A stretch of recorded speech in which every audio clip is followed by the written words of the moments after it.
Assalamu alaikum. In this video I'll show you how to convert PDF to JPG image in Adobe Acrobat Pro. Let's get started. Open a PDF file and check the pages and go to file menu, click the export image and select the JPEG and select your destination and give the file name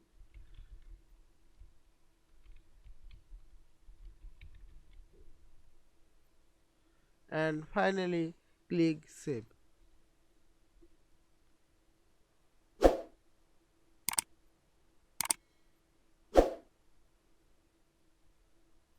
Go to your image destination, check the image,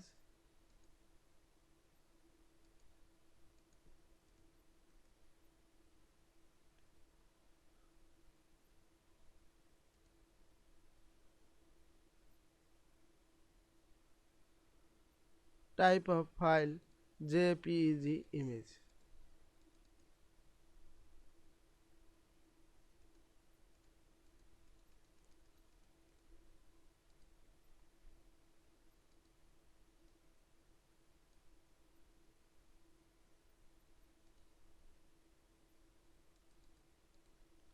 I hope you enjoyed this video. Please subscribe to my channel, like, comments and share. Thanks for watching.